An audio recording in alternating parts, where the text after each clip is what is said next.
बातमी कोल्हापूरमधून कोल्हापूरमध्ये स्वाभिमानी शेतकरी संघटनेचा रास्ता रोको आंदोलन बघायला मिळालं। रत्नागिरी नागपूर महामार्ग बाधितांच्या न्याय हक्कासाठी हे आंदोलन सुरू होतं। आंदोलकांना सध्या पोलिसांनी ताब्यात घेतलंय। स्वाभिमानीच्या राजू शेट्टी यांना आंदोलनापूर्वीच असल्याचं बघायला मिळालं। रत्नागिरी नागपूर महामार्गामुळे बाधित शेतकऱ्यांना चौपट मोबदला देण्याची मागणी या आंदोलनकर्त्यांनी केलेली होती। आलेले आहेत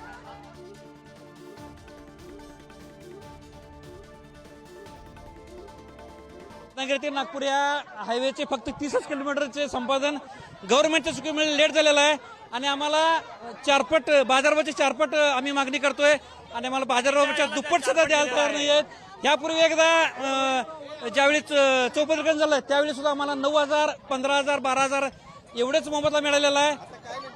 आम्हाला आमची मागणी चारपट मिळायला पाहिजे। आमच्या मागण्या ऐकून घ्या।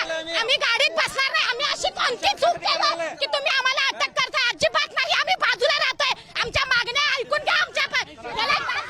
या पोलीस प्रशासनाचा धिक्कार असो। आज आमचं हे शेतकऱ्यांच्या विरोधात आंदोलन जे चालू आहे हे यांनी पूर्णपणे मोडीत काढलेलं आहे। पोलीस प्रशासनाचा धिक्कार असो, धिक्कार असो।